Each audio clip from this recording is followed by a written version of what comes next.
اس video میں ہم پڑھیں گے ٹینس، ایسپیکٹ اور موڈ کے متعلق۔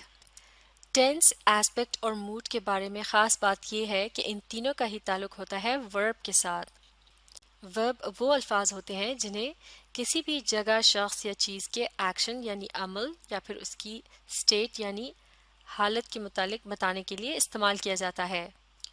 تو ٹینس، ایسپیکٹ اور موڈ تینوں ہی ورب کے متعلق کچھ نہ کچھ بتاتے ہیں۔ جیسے کہ ٹینس کی مدد سے ہمیں پتہ چلتا ہے ورب یعنی عمل کے ٹائم کے متعلق، یعنی اسے کس وقت کیا گیا، پاسٹ یعنی ماضی میں، یا پھر پریزنٹ یعنی موجودہ زمانے میں، یا پھر فیوچر یعنی اسے مستقبل میں کیا جائے گا۔ مثال کے طور پر اگر ہم کہتے ہیں کہ میں نے لکھا تھا یا میں نے لکھا، تو یہ ہے پاسٹ ٹینس۔ اسی طرح سے اگر کہا جائے کہ میں لکھتی ہوں یا لکھ رہی ہوں، تو یہ ہوگا پریزنٹ ٹینس۔ اور اگر اس طرح سے بات کی جائے کہ میں لکھوں گی، تو پھر یہ ہو جائے گا فیوچر ٹینس۔ تو چونکہ ورب کی فارم کی مدد سے ٹینس کا پتہ چلتا ہے، لہٰذا ٹینس اور ورب کا گہرا تعلق ہوتا ہے۔ جیسا کہ لفظ روٹ، یہ ہے ورب کی پاسٹ فارم۔ اسی طرح سے لفظ رائٹ، یہ ہے ورب کی پریزنٹ فارم، اور ول رائٹ ہے اس کی فیوچر فارم۔ تو اسی طرح سے ایسپیکٹ بھی ورب کے متعلق کچھ نہ کچھ بتاتا ہے، اور ایسپیکٹ کی مدد سے پتہ چلتا ہے کمپلیٹنس کے متعلق، یعنی کسی بھی عمل کو کس حد تک مکمل کیا گیا۔ اگر کسی ایسے عمل کے متعلق بات کی جائے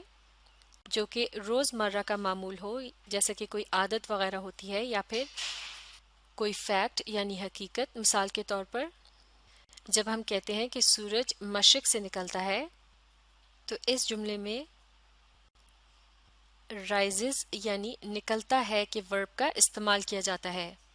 تو اس کی مدد سے یہ پتہ چلتا ہے کہ یہ ایک ایسا عمل ہے جسے کل بھی کیا گیا تھا، یعنی یہ کل بھی ہوا تھا، آج بھی ہوا ہے اور آئندہ بھی ہوگا۔ تو یہ ایک ایسا عمل ہے جو جاری رہتا ہے، یعنی یہاں عمل کے مکمل ہونے کا کوئی اشارہ موجود نہیں ہے۔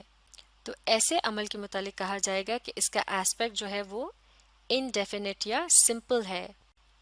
اسی طرح سے اگر کسی ایسے عمل کے متعلق بات کرنی ہو جو کہ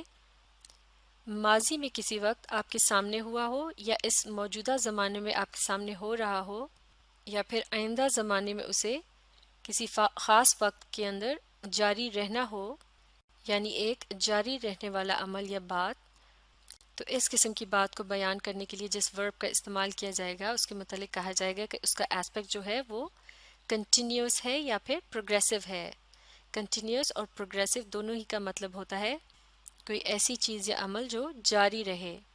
جیسے کہ اگر اس طرح سے کہا جائے کہ میں کھانا کھا رہا تھا، یا میں کھانا کھا رہا ہوں، یا پھر میں کھانا کھا رہا ہوں گا، تو ان تینوں قسم کی باتوں یا پھر ان تینوں قسم کے ایکشنز کا ایسپیکٹ جو ہے وہ کنٹینیوس یا پھر پروگریسو ہے۔ اگر کسی کام کو پوری طرح سے مکمل کر لیا جائے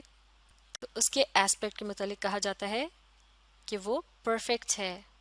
مثال کے طور پر اگر یوں کہا جائے کہ میں نے کھانا کھا لیا تھا، یا میں نے کھانا کھا لیا ہے، یا میں نے کھانا کھا لیا ہوگا، تو اس بات کے اندر جس ورب کا استعمال کیا جائے گا اس کا ایسپیکٹ پرفیکٹ کہلایا جائے گا۔ پرفیکٹ کا مطلب ہے پوری طرح سے مکمل۔ اسی طرح سے اگر کسی ایسے عمل کے متعلق بات کرنی ہو جو کچھ عرصے تک تو جاری رہا ہو، لیکن اس کے بعد پھر وہ مکمل ہو گیا ہو، تو اس کے ایسپیکٹ کے متعلق کہا جاتا ہے کہ اس کا ایسپیکٹ پرفیکٹ کنٹینیوس ہے۔ ٹینس اور ایسپیکٹ کی طرح موڈ کا بھی ورب کے ساتھ گہرا تعلق ہوتا ہے، کیونکہ موڈ کی مدد سے پتہ چلتا ہے عمل کے ایٹیٹیوڈ یعنی انداز کے متعلق۔